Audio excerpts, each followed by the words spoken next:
Hey, Mike Conley, aka Mr. Stinky Cakes at Cambridge Entrepreneur Academy. We're going to do an episode of the video blog, The Plug. We have a wonderful guest today that we're going to be interviewing. Her name is Joyce Bone. She is an author, a mom, an investor, just all around awesome person. She wrote a book called Millionaire Moms, The Art of Raising a Business and a Family at the Same Time. Talk about balance. I love the title and the subheading is great. Quick background about Joyce. She's a CEO and founder of JBE Acts as the host, and as the host of Bone Up on Business radio show. Let me say that again. The host of Bone Up on Business radio show. She's a speaker, author, and entrepreneur, and at age 28. As a stay-at-home mom, she took a $10,000 risk and co-founded Earth Care, an environmental company, and it grew into $125 million. You hear that? $125 million NASDAQ-traded powerhouse. Joyce is a nationally recognized expert in business. She's appeared on CNBC Squawk Box and In the Money, Kiplinger magazine. She's been interviewed by the Wall Street Journal. She's done stuff with the Small Business Association and SCORE and dozens of others. So I'm so honored to have Joyce on here today. So I'm gonna just, without further ado, let's get Joyce on the call. Joyce, how are you today? I'm great, Michael. How are you? I can't complain. So I have to tell you, I think you're so awesome. I love following you on Facebook. You one of my most favorite things, and I have to put this out there, one of my most favorite things that you ever posted, you did some stand-up comedy, man, and I was just rolling. I thought it was the greatest thing ever. You had me cracking up. So thank you for being here today. Glad I have a comedy fan. All right. It's my pleasure. And hi, everybody out there. I hope you're doing well. And just want to say off the bat, thumbs up for being an entrepreneur. It takes a special kind of person, someone who's self-motivated and able to make things happen. So not everybody can do that. So hats off to you. So let's just jump in. My first question for you is, what made you want to be an entrepreneur? Well, that's easy. Money. I wanted to make money. And which, I know that's not the politically correct answer. I know I should probably say my passion, but the reality was we were strapped for cash because we had gone from 2 incomes to 1 income when I was a new stay-at-home mom. And for the first year or so, it was kind of like, this is fun. We're being economical. We're learning how to be thrifty. But then after a while, thrifty became, right? Like, it was terrible. I remember our favorite date night at that time was we went out to a movie and dinner for $5 for 2 people. And we went to Costco and had the hot dog and Coke for I think it was $1.50. And then we went to, or maybe it was $3, I forget. But and then we went to the dollar movie. Yeah, so it was $3 for dinner and then a dollar movie, so that was $2. And my mom babysat. So that was all fun and games, but then I got tired of eating hot dogs at Costco for date night. And I said, I've got to stop the madness, right? So my husband was already working full-time in his own company. So I knew if it was meant to be, it was up to me. And I decided to start my own business. And I was actually in a Walmart and I was buying some more laundry detergent. And I kept the family budget because I did all the shopping. I just realized I was going to be over budget if I bought this big 15-gallon thing of Tide, one of the big ones. And I thought, this is ridiculous. I should be able to buy laundry detergent without pulling out my credit card, right, to put it on that. And we were fiscally responsible, trying to live within our means and continue saving and tithing and all the things that you should do as responsible adults.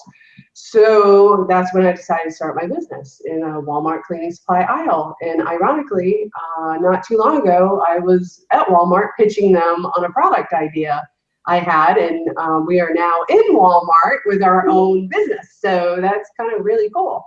But my first business, when I started 28, I I sat down. I mean, I'm probably just like a lot of the people listening to this today, just at the forefront of their journey. I didn't even know what business to start. That happens to me a lot. Like, I want to start something, but most people have too many ideas, and I have the opposite problem. I'm like, do. So I wrote down 3 ideas a day for 10 days, and I came up with 30 ideas. And I looked them all over, and I thought, okay, these are all really sucky, so that's not going to work.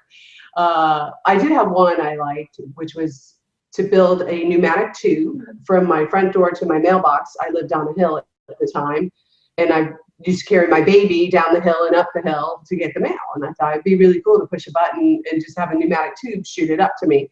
But then I thought, well, what do I really know about digging holes? And what do I know about pneumatic tubes other than how to use one at the bank? So then I thought, well, what do you know?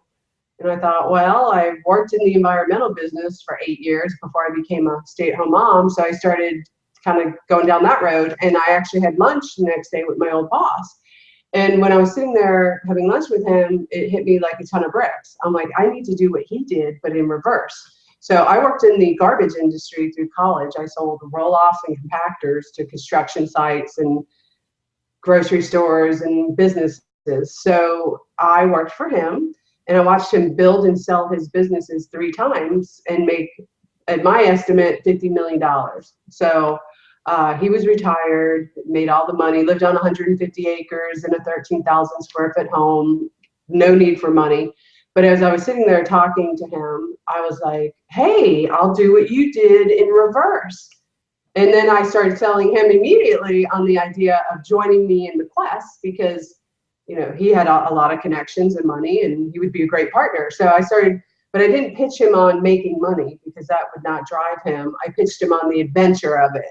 I said, you know, you have been like the golden Midas touch, right, your whole life, and you know, but it's always been kind of passive. Wouldn't it be awesome to like drive the ship and be the captain of industry and go ring the bell on Wall Street and go public? And 6 months later, he ended up becoming my partner in the first big investor in the business. I had to create a business plan, continue selling him, and then we went to the national conference. What I did was non-hazardous liquid waste industry. So I went into liquid garbage, since solid garbage had already been consolidated. So the plan was to go buy businesses one at a time, and then grow quickly through acquisition. And so that's what I did. And a big company was like $5 million. That would be a big company in that industry, which is, by most standards, it's actually pretty small. But we grew to 50 million in 18 months. And so, you know, I went from think to, you know, co-founder of this $50 million company in a year and a half. And of course, when I first started, everybody just kind of looked at me like, what? Who are you? What are you doing? You know, I got a lot of laughs. I guess people were like, really? Okay, that's gonna happen. Like, people just didn't believe it. And I was like, well, just, all right, I'm gonna laugh all the way to the bank. But once I got my first business bought, it became easier, because the word started circulating within the industry, because I was the first consolidator. So they're like, there's this young girl out there buying businesses. And so soon I became well known, and people opened their doors to me before much longer. So after the second or third acquisition, it got fairly easy, because people were calling me at that point. So that was Earth Care. That was the one that I grew really big. And since that time, oh gosh, I've done a lot of different deals. I have 3 children. My oldest just turned 20 last weekend. I have a 16-year-old and a 12-year-old, all boys. So I've always built my businesses around their ages. So when they were little, I did real estate deals, and I did, because they could come with me. So I was an investor in real estate. I flipped houses. I bought some quadruplexes, and I'm a owner in an apartment complex, a variety of things. And probably my biggest deal was I bought a 54-hole miniature golf course, a putt-putt.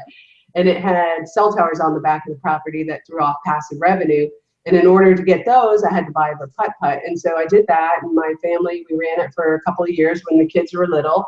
And it was great because they had a 5,000 square foot game room for the kids, and we had tons of parties. It was just a good fit for that stage of my motherhood. And so that's what I often recommend to women is do what's right for your family, build your business around your family rather than vice versa. And I think you'll have a better outcome because everybody will be happier, because everybody needs to be pushing in the same direction. People can't do it all. Don't try to keep the house and run a full-time business, be a full-time mom, volunteer. I did that for a while thinking, oh, I need to do all these different areas of my life.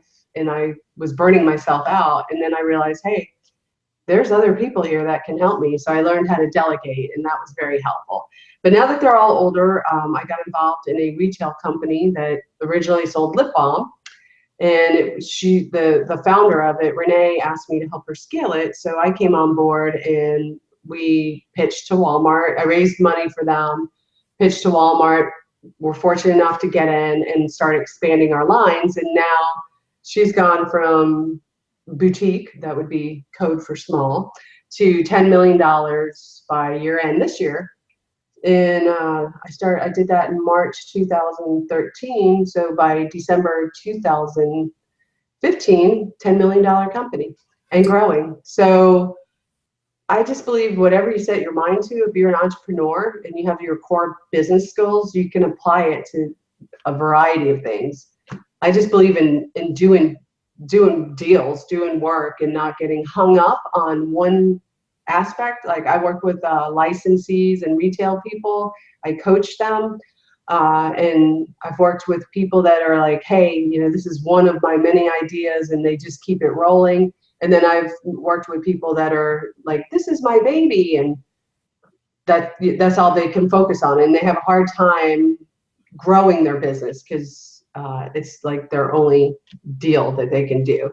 So I just encourage people to do the deals, like make money, make things work, and don't get hung up on one aspect of your business, if that makes sense. That all makes perfect sense. I just want to back up a little bit and touch on what you said about people didn't believe in you when you were first starting. So how did you, what gave you the fortitude or the mental toughness to keep going even when people didn't believe in you or they couldn't see your vision? I think I was naive.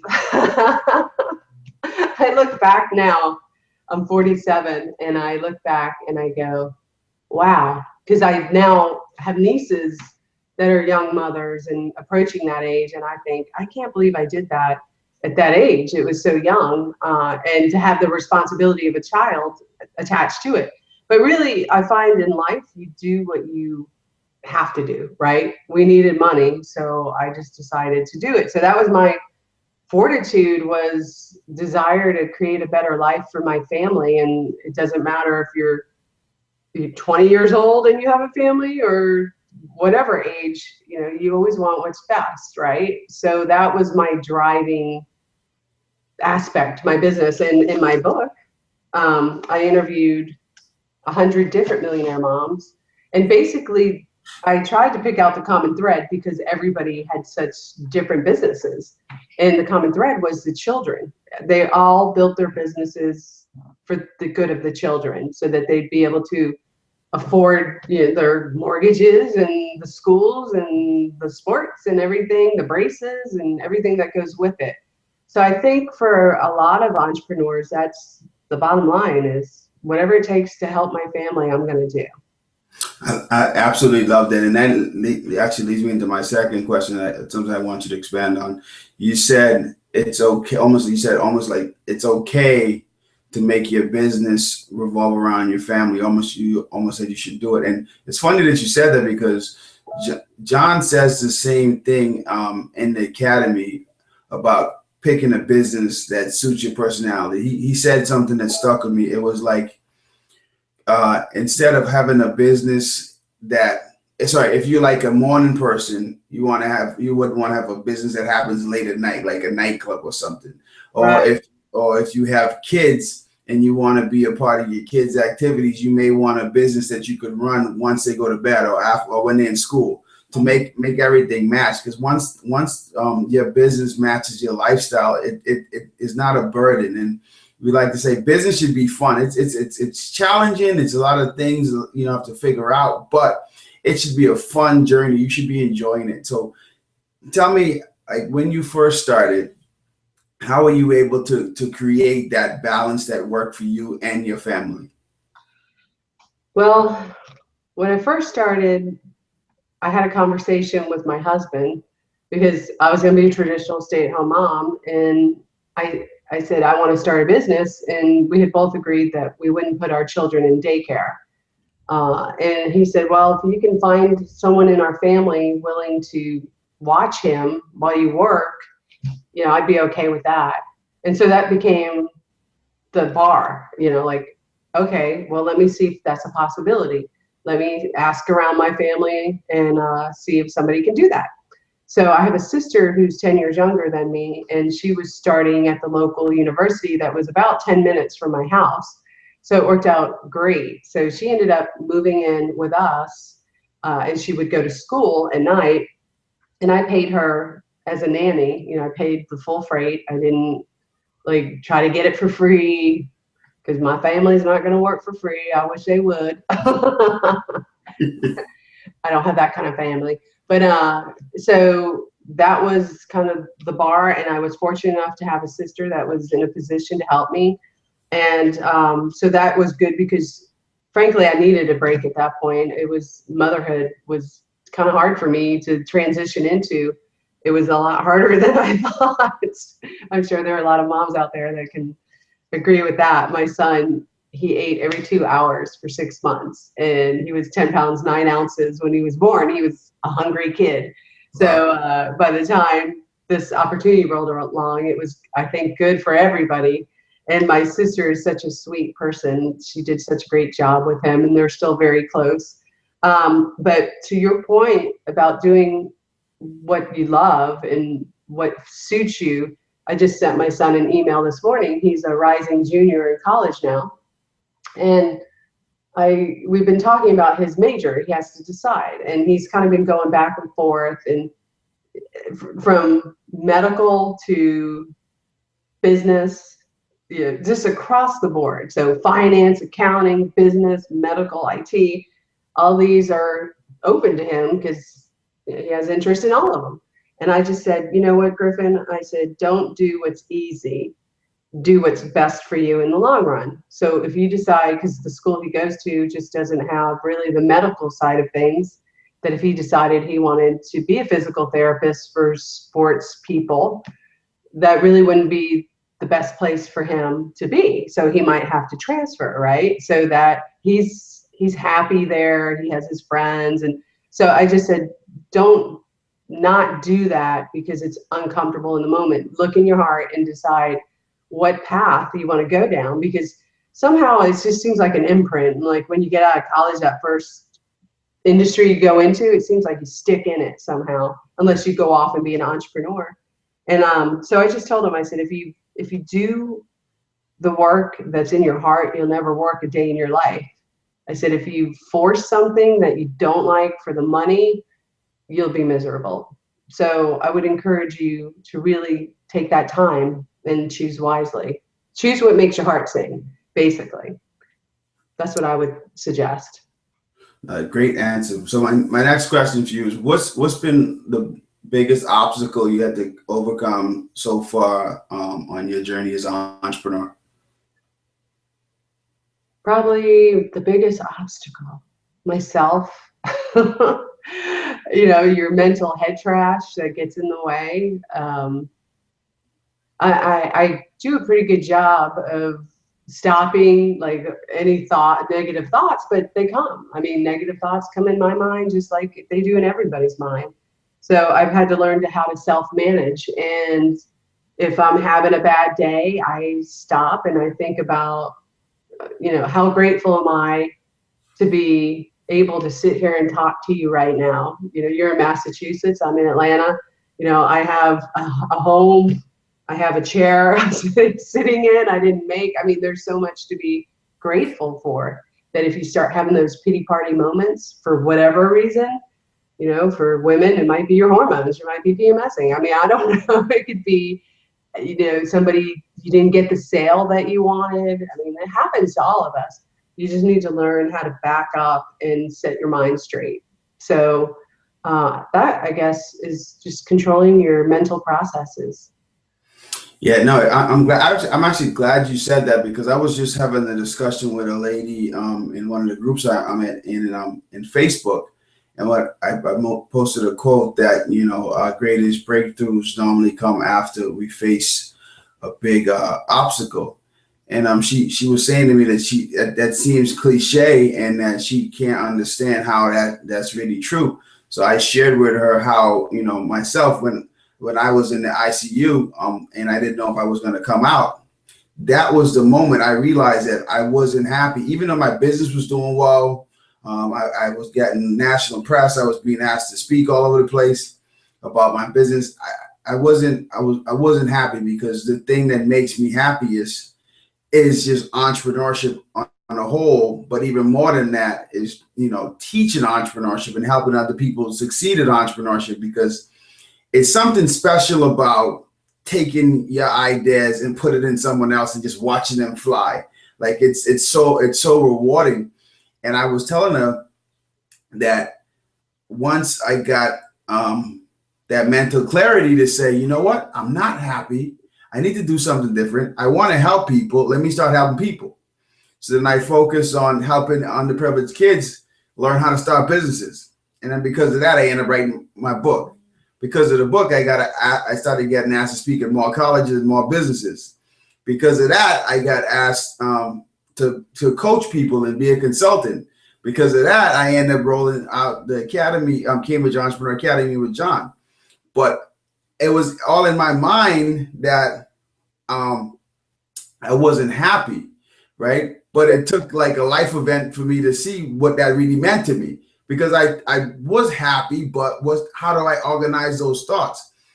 But once we organize the thoughts, and like you said, keep all the negative thoughts out, because now I was like, man, I have this business going. People are gonna think I'm a failure. They're gonna think I quit. They gotta da da da da da da. And I was like, you know what? Forget that, because none of those people are paying your bills, and none of those people are in this ICU right now. So just move. And then once you start getting out of your way, I mean, it's almost like the path is like, hey, I've been here the whole time. I was just waiting for you to get out of your head and walk down me. Mm-hmm. I'm so happy you said what you said about just getting out of your head and getting out of the way.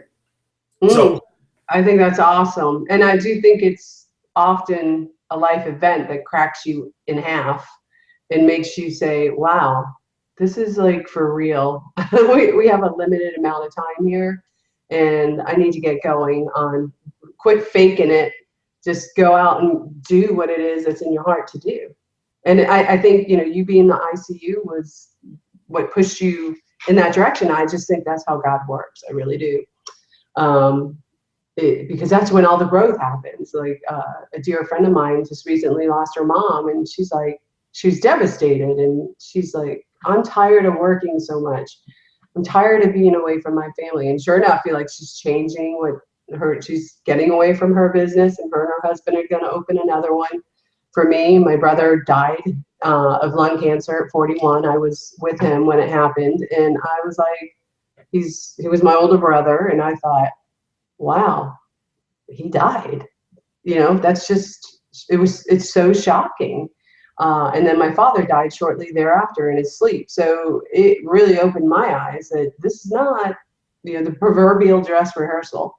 So the biggest thing is you got to create new grooves for yourself when you're used to thinking a certain way. It's like any other thing, like losing weight. It's like you're going to have setbacks, but you just keep making the good choices. And over time, a new groove happens in your brain where it becomes your default instead of having to work so hard at it.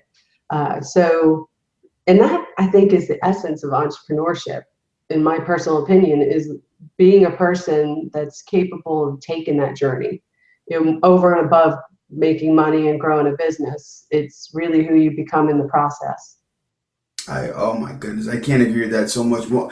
You know, it's funny because as a dad, I look at entrepreneurship as is systematic. Like I see, you know, the path. And I as a dad and actually as a husband, I use so much what I learned in entrepreneurship to deal with my family. Because, for example, my sons, they're completely opposite. I have, in my entrepreneurial mind, I have an operational son he'll be a great COO, and I have a marketing son that'll be a great CMO. And I look at them, and because of business and because of entrepreneurship, I can appreciate that personality so much more. Because I'm a marketing guy too, so I get what my marketing son does, and my operational son, I have to appreciate him because they go, you know what, he's very important. What he has to say is important because he processes information different. Mm-hmm. So because of the entrepreneurial terms and because of working in business, it helps me so much more. And like with my wife, it helps me because I'm able to schedule time to be with her. I understand that important relationship, and entrepreneurship is just so special to me because it everything ties in, and it helps me as a person. And I find most entrepreneurs they always say, well, entrepreneurs never have a work-life balance. I think entrepreneurs are great at kind of like rolling it all into one. So someone that's not an entrepreneur won't get it, and it'll look very chaotic to them. But to the entrepreneur, they have everything like planned out, like, because that's the only way we could survive. We have to have like plans and move forward with it. And I'm happy that you said what you said about you have your businesses that kind of schedule with your kids. Like in the beginning, you were a real estate agent because you need more time, and now as they go older, you could do different things. I think that's really smart too, because that's one of the ways that's one of the things we did with our businesses. And I'm the opposite of you when it comes to ideas. Like I have ideas all the time, like pew, pew, pew, they like go all over the place. But I find them to be the solutions that they come up with normally coincide with problems my kids have, or parents in their age range that my kids have. Like we started this stinky cakes because we needed diapers, and then when I teamed up with John to create the academy, it's because I wanted to find a way to teach my kids to be entrepreneurs, because they were like, Dad, I want to make my own money. So like everything kind of like coincides with them. So that's definitely another big thing I appreciate. Now, I want to talk Glamtastic. Go a little deeper into that story. So you said a friend of yours wanted to expand the business, and you came in, and just tell us what you did and how you did it. Well, I just want to say one more thing about your family thing. I chuckled at the beginning because my son always says that I drop golden nuggets on him all the time. Like we'll be driving to school and some topic will come up and I'll drop some pearl of wisdom on him that I learned in business. He'll be like, there you go, dropping a nugget. And I'm like, I can't help it. This is how I live. That's my life. So you just learn so much by doing deals, by growing businesses. It's fascinating to me. So it's great to be able to share that with your kids and influence them that way. And I agree with you. They're just kind of born with certain personalities. Like I have a COO, I have a CMO, I have a CSO. My youngest can sell me on anything pretty much. So, it's just interesting to watch them grow and they kind of come out that way. Like my one who's analytical, from the time he was a baby, he'd sit in his high chair and observe us intently. And then my oldest would throw applesauce everywhere. But so they're different. But as far as Glamtastic goes, as an entrepreneur, I'm constantly evolving. When I had Earth Care, I retired for about 2 years, had another baby, and then got the itch to start something new. Started in the real estate, did that, had another baby, evolved into writing the book after my brother passed away. And because I felt like I had made a commitment to give back to women when I was doing Earth Care. And at that time, the internet wasn't as strong as it is now. And I really had wished I'd had a female mentor. So that's why I wrote Millionaire Moms, was to be a mentor to other women. And so that evolved. I did a lot of speaking around that. Then I ended up going to MBA school. I call myself the accidental MBA because I wasn't planning on going. I kind of got recruited for it. And ended up doing business plan competitions around the world, in Sweden and Canada, San Diego, Austin, all over the place for this for my alma mater, Kennesaw State, in exchange for the MBA. So I had to do the work, of course. And at that time, I was doing my radio show, And when I graduated, December 2012, I was still in my show, and I had to decide, well, this is fun, but is it what I want to do with the rest of my life? It was on an AM station. It was a great platform, but it really didn't make much money, but it was good for when I was in MBA school. So it was a good fit. But then I thought, okay, well, what's next? I ran a marathon in January. And then in Wow. February, I thought, well, okay, I'm done with MBA school. I'm done with the marathon. I've let the radio show go so that I could do something new. What's going to happen? And that's when Blamtastic asked me to come on board as the president and chief marketing officer. And I looked at it, and from the outside looking in, everyone would have said run, because it really had not much legs to stand on, frankly.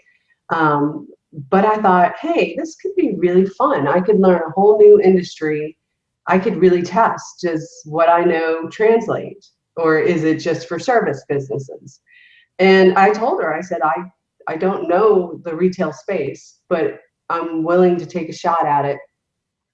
You know, if you want me, you know, I would imagine you'd want somebody that's an expert in retail.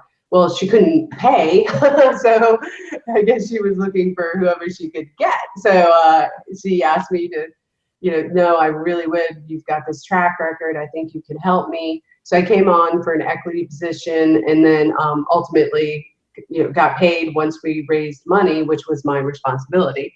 So the first 3 months, you know, I took a risk and said, all right, I'll do it.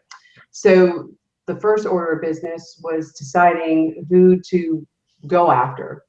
You know, the first day I came on board, she lost her biggest customer, so we got even smaller. So the pucker factor was quite high, right? And it was just like, wow, this is just going to be, you know, like a total Hail Mary, but here we go.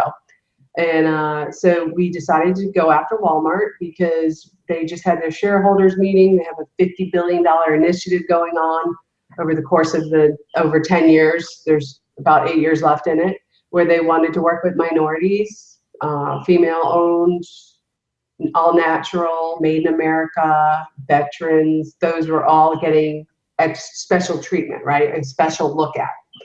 So I think I started on a Wednesday. That Saturday we shot a video. It was St. Patrick's Day. And then we submitted it the next Wednesday, and we sent it to someone who worked with Walmart, and that person got it in front of Duncan McNaughton, who was the chief merchandiser at the time. He's the guy that you would see on Good Morning America at December saying, well, sales at Walmart are through the roof, or, you know, whatever the situation was. He's a bigwig. And so we ended up getting a meeting right away. Like they said, okay. And so like within a week, we got the meeting. It was really awesome. And we had to wait 2 months before they could see us. So we went out there in June. We did the pitch. It was myself, Renee, her daughter, Lily, who was 15 at the time, which is really cool. That's the whole reason I got involved with the company, was I just loved the story. Renee started the company with her daughters when they were 9 and 10 years old. And she did it as a female empowerment thing. She had read in the Wall Street Journal there was only 12 female executives in the top, you know, Fortune 500. And she thought that was terrible, and what were her girls' odds going to be when they grew up. And they discussed starting a business. And so they started this lip balm company in their kitchen. And it's called Blamtastic because Lily had a slip of the lip and said, Mom, have you seen my lip balm? And Renee said, hey, that'd be a great name for a lip balm company. And that's how it started. And so they literally started in their kitchen, sold to their friends. Everybody's like, this is really good, you should sell it. And so then they went to a kiosk at the mall, did pretty good there, attended a show, got picked up by a pretty big company, and you know, and they're like, hey, you know, people are liking this, we should do this. And so that's off they went. And so they built to a certain level and just felt like they peaked out. And they wanted to go mass or go home was kind of the philosophy. And so, you know, we pitched at Walmart, which was personally a really cool moment for me, because I told you my story started in a Walmart where I was sad because I didn't have money and I was frustrated, just like a lot of people listening to this. They want to earn money, they want to do good, they don't know how, but everything's figure outable. I like to say that because it is. So to be standing in a Walmart corporate office, like in Bentonville, that was just like a real full circle moment for me. And so they said, we had the vice presidents in there, which is also unusual because normally you get the buyer for the category. And they said, excuse us for a minute. And they stepped outside the room. And we had somebody, like the guy that we knew, he used to work, we had another employee of his with us. And she said, I used to work here for 20 years. I've never seen that happen in my life. And so they come back in, they're like, we're not saying we're going to take it, but if we were going to take it, how quickly could we have it? And so we were like, yeah, like we knew, we were like, yeah. So it was a really exciting moment. And so that was the start of it. And then of course, be careful what you wish for, right? Because then you have to provide the service and the product, and you have to accommodate Walmart. So they have an EDI system, they have a scorecard. It's a beast to deal with Walmart, a big learning curve. And it took us a while to get our sea legs, but we did. And then we just kept pitching them on other opportunities. We started out in the tween category, which is where little girls go to find lip smackers and Hello Kitty. Nobody else goes down that aisle. So we knew we had good sell-through, but we knew we needed to expand. And the whole point of the company was not to be just a lip balm company. It was to be a skincare company. So we started coming up with alternative products. And we have day and night lip balm. We have sunscreen lip balm. We now have a skincare line. We have an exclusive with Walmart with 10 products called Skins. Which is for teenagers, and it's a whole line of products, all natural, to take care of their skin. And we give part of the profits to wildlife organizations to save animal skins, and that's why it's called Skins. So we have an exclusive with them, and we brought on, at that point, I knew, as far as my knowledge of retail, that we needed someone who knew the space. And so we brought on this guy, Tom, Gladfelter, who's fabulous. I mean, he knows everybody, and he came on board, and he has done a fantastic job of expanding it. So that's another piece of advice I would give to everybody. Know your limitations. I've never been one of those people that got hung up on a title or saying, this is my business and nobody else is coming in here to run it. I know everything. I know I don't know everything. But I prefer to bring in people who do know everything to help me get to the end game, which is to make money. And so Tom has expanded. We've gotten into lots and lots of retailers now: Albertsons, Wakefern, HEB, Price Chopper. Gosh, there's so many. We just I can't say the name yet, but you would know the name. Another major retailer that we got a verbal yes from, and we've expanded from skincare into baby products, and we're just growing. And it has been a wild ride. There have been a lot of sucker punch moments along the way, that were hard to absorb and difficult. And that's, I guess, what I want to get across to people. Sometimes people, they look at me and they're like, oh, it's so easy for her. No, it's not easy for me. It's just as hard for me as it is for you. And I run into obstacles just like everybody else. And so just dig in and get the job done. Get out of your own way. That, once again, I'm like so impressed with the way you answer the questions, because what you're saying coincides so much with the stuff that we talk about in the academy. Like, John did this course called the 4-point triangle. And in the 4-point triangle, we talk about, 4 key pieces of every business. And we always tell people, listen, look at what you're good at and the things that you're not good at. Bring someone that's good at it and let them do it. Because the thing you hate doing, someone loves doing. So find that person. And when Glamtastic brought you in as the CMO, that was a brilliant move on their part, because and you weren't afraid to get your hands dirty. And another thing I like that you said, they didn't have money at the time, but they gave you an equity stake in the business. A lot of times, some entrepreneurs are afraid to ask for help because they say, "Well, I can't pay the person." But yeah, you may not be able to pay him today, but you can pay him in the future. There's a lot of ways that you can work that out. So I'm glad you said that. So I have three more questions. One about marketing, and then I want to talk a little bit about your book and a little bit about the investing that you do. So being the CMO, what's your most favorite thing about marketing? My most favorite thing about marketing, I love persuading people. I love talking people into things. I just do. It's fun. I think I'm pretty good at it. So I just love setting a target. So for us, we said Renee wanted to get in the Atlanta Business Chronicle.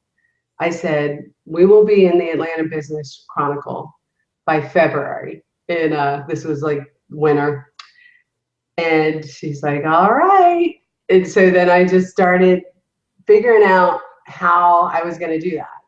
And we got a great spread, color, front page. It was great. And so, it's like, that's to me is coming up with the right story, I think is really a good piece of advice for whoever's listening to this. Right now, stories are where it's at. And that's why I got involved with Glamtastic. I loved the story. Was it crazy of me to take an equity position? Probably, but I loved the story and I wanted to see that story out in the world. And if you have a good enough story, people will help you succeed. They will. And just because they like your story, just because they have daughters and they want to see their daughters do well. And so they'll open a door for you that might not open. So that's my favorite thing as a CMO, is helping people develop that story.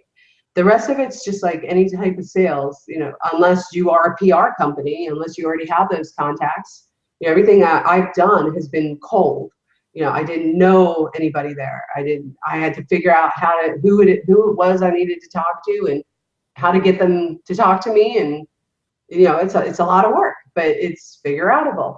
So, and I love marketing because, especially now, because of social media, that's just such, especially for females, we're just naturally community minded. So to be able to share the story in social media, like you follow me, you're on my Facebook personal page, and you see me every once in a while post about Glamtastic. I'm not shoving it down anybody's throat, but I'm like, hey, celebrate with us. Look, we're on CNBC, right. And so and people take an interest. So that's what I would suggest to everybody listening is stories sell. So whatever your story is, come up with the best spin. If you came from nothing and you created something, that's your story. It's like share that with people and in a positive way, right? You don't want to be like, oh, I'm broke, blah. Nobody likes a sad sack. Everything's got to be positive and uplifting. But that's where it's at, I think. I agree with that 150%. I actually just did an interview the other day, and I shared tips on social media. And one of the things I said was the things you share and the things you talk about, if you wouldn't say it on TV, if you wouldn't say it on radio, don't say it on social media. It's such a powerful tool. Yeah, I could go into a whole thing about social media, but we gotta have you back or have you do a course on what you do on social media. We could go a little bit deeper. But I want to get into your book. Now, you said you wrote the book after your brother passed, and sorry for hearing that, by the way. But so tell our listeners and our viewers, when they buy your book and listen to and read your book, what can they expect to get out of it? Well, I wrote the book from the perspective of being a mom. It's really an entrepreneur book, and it's really anybody who reads it will benefit from it. It comes from the perspective of a mother, but it covers everything that people have trouble with. So the table of contents, you know, I tell my story in the first chapter. I talk about motivation, overcoming fear, time management, business advice, and then the my favorite chapter is what I wish I knew then that I know now. So it's like hindsight, right? It's always crystal clear. So I made sure to say, hey, you know, if you were starting over again, what would you do differently? So those are the topics I cover. So whether you're a man or a woman or a mom or not a mom, it really helps. But I just have a heart for moms because it's so hard. You know, people complain about building their business and that's all they got that going on. I mean, when you're juggling 3 or however many kids' lives that you have, whether it's 1 or 3 or whatever, they're the first priority. Before I ever start work in the morning, I look over, okay, what's happening with my kids now? What's today for my kids? And I take care of that first before I start work. So I wanted to share tips with moms of time management, especially like go shopping on Wednesdays. It's the slowest day of the week and you'll zip through the line. You know, it's just stuff like that.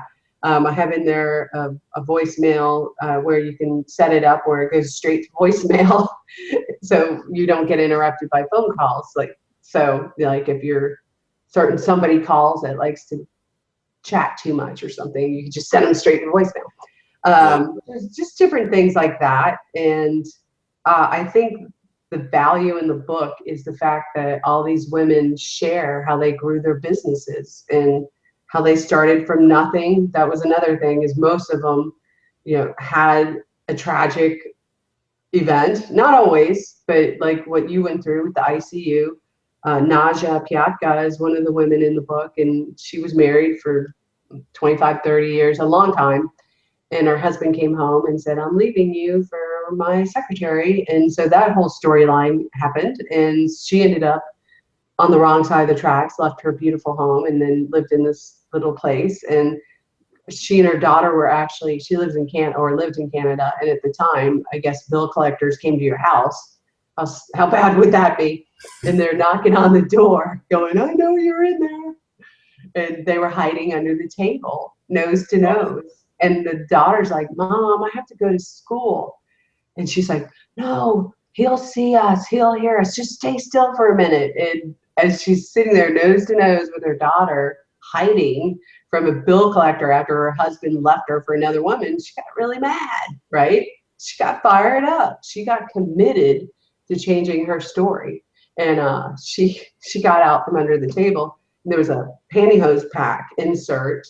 You know, all women know that, you know, it gets this white piece of cardboard in your pantyhose, and it was laying there on her table, and she grabbed it, and she grabbed a pen, and she wrote down all her goals that she was going to change her storyline, and this is what she was going to make happen.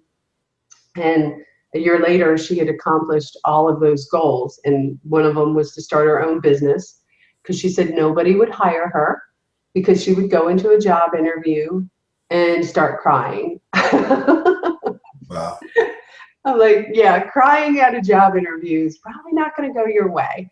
So she realized she was basically unemployable. She'd been staying at home all those years. So she knew she had to start a business. She goes into the bank. She tries to get a line of credit. And they're like, I'm sorry, we can't give you a line of credit. She starts crying again. She's walking out the door. And the bank manager comes out and says, you know, the bank can't lend you money, but I believe in you and I like your idea and I will partner with you. And so the bank manager became her first business partner, and she grew this multi-million-dollar business. She it's called Naja Foods, and she sells like brownies to Subway and works with McDonald's and, you know, like all these big names. And she created this multi-million-dollar business from the ashes. And it's stories like that. And then there's other ones that are not as dramatic. Not everybody has to have a hard story to be a good entrepreneur. That's another thing. I would say the majority of people come from solid, not dramatic backgrounds that do well as entrepreneurs. But everybody loves those stories, right? Of come from nothing. The master success stories, yeah. Yeah, which I can relate to because that's how I started. But you know, I don't want to discourage people that are going, well, I don't have a terrible story. That's great. Congratulations. You know, that's good news.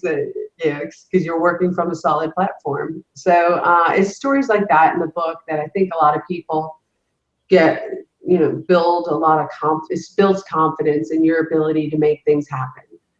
You know, as far as I'm concerned, I was a C student in high school. I had no interest in school. You know, I ended up, I remember my sister said I was going to never graduate college and end up in jail. Thank Only you. a sister can say that. Yeah, exactly. So now here I am, an MBA, and I'm not wearing handcuffs. So, you know, just because people put you down or say you can't do it doesn't mean that you can't do it. And if anything, it becomes motivation to prove them wrong. So that, you know, that's the value of my book, basically, is encouragement, inspiration, ideas, shortcuts from people, you know, learning their secrets, that kind of thing. Because you can shorten your learning curve. And I think that the people, I want to again congratulate the people that are listening to this because they're part of your academy.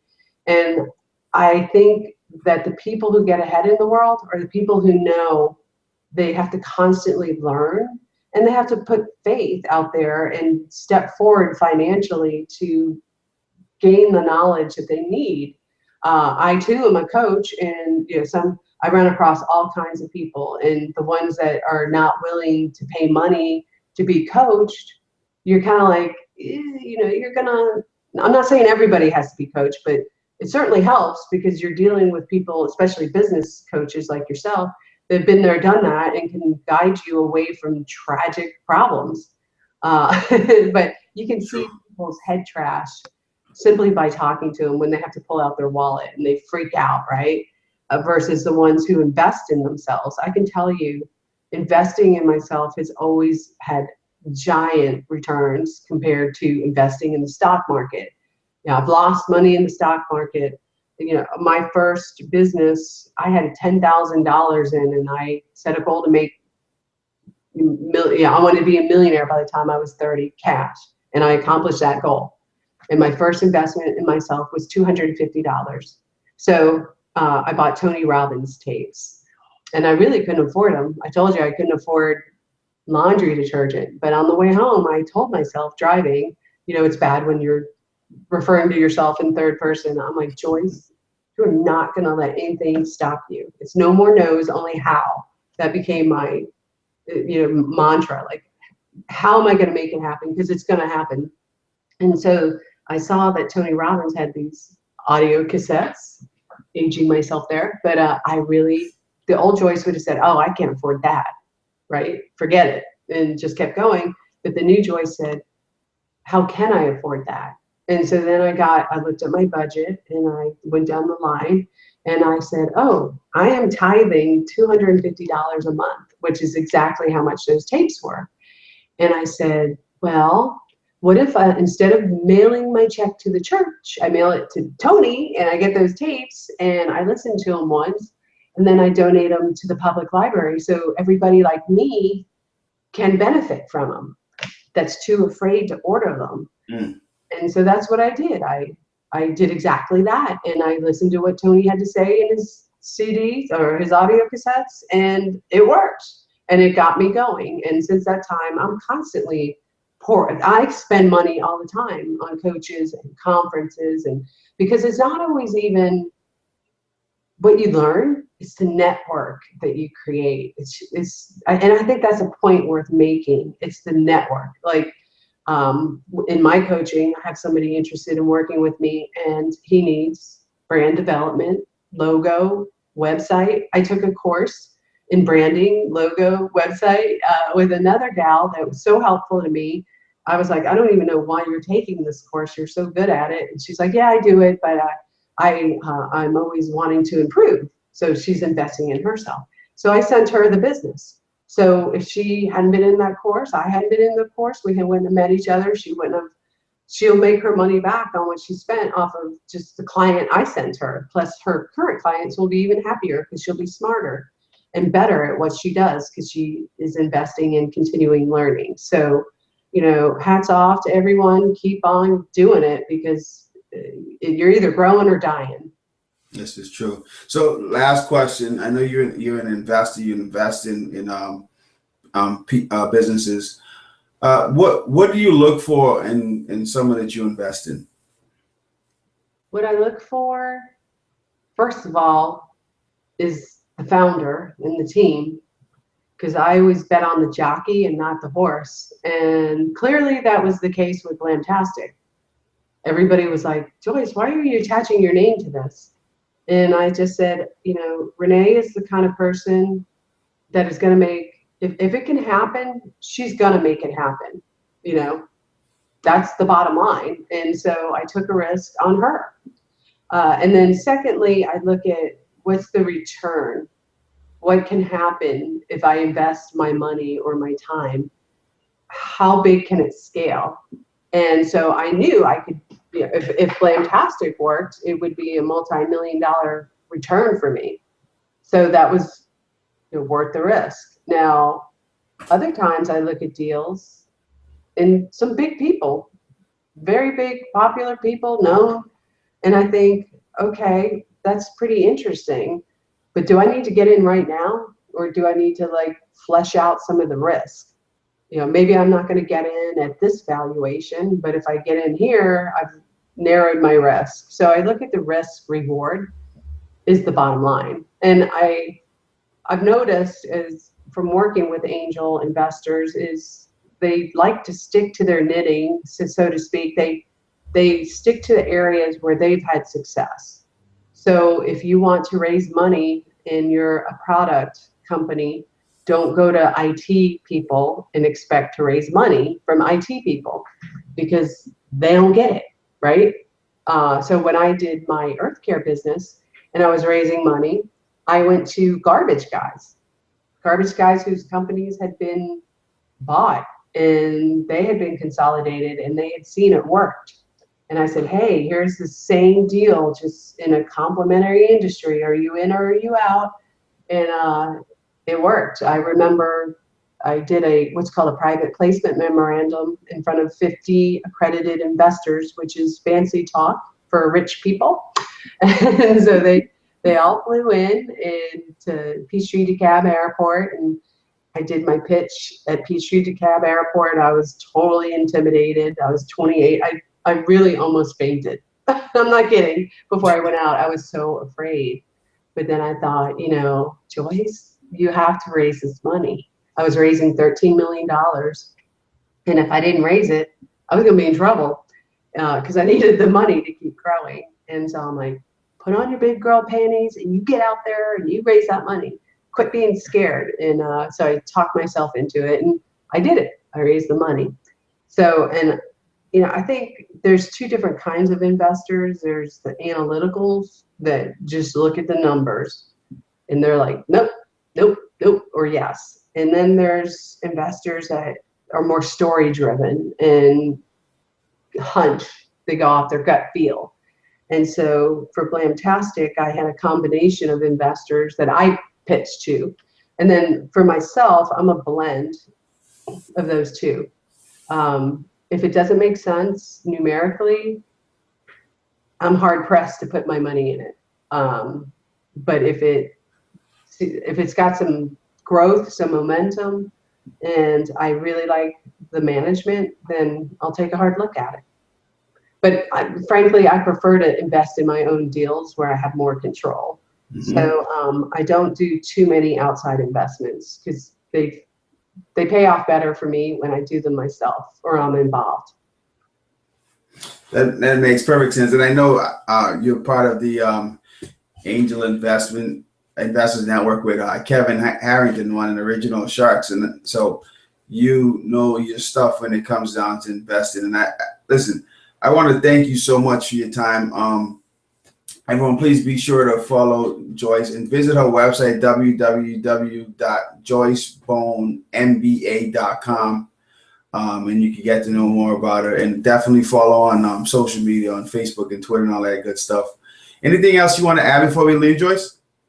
Well, I redirected my joycebone.com link, and you can just type that in. So just my name. And I'm doing some webinars that are complimentary, and trying to put some good information out there alongside with what you're doing. I'm sure these people are all covered, but if they have friends that are looking, that won't open their wallet, I'm doing some free webinars. But aside from that, I would just say keep on doing what you're doing, getting that good advice from Michael and John, and I hope the best for you, and I hope all your dreams come true. And thanks for listening to me today. All righty. Thank you so much, Joyce. I appreciate that. I look forward to speaking with you again and doing some stuff. We definitely should put together a course or something for the members so they could kind of see your magic in the works and how you do what you do. Oh, that sounds good. So once again, thank you. And be sure to go out and get Joyce's book. Where can we get the book, Joyce? You could get it on Amazon or Barnes & Noble, any of those. All righty, great. So thank you so much. And I hope you had a wonderful time learning from Joyce, the millionaire mom, I like to call her. Have a great day. Continue learning and see you next time. All right. Bye.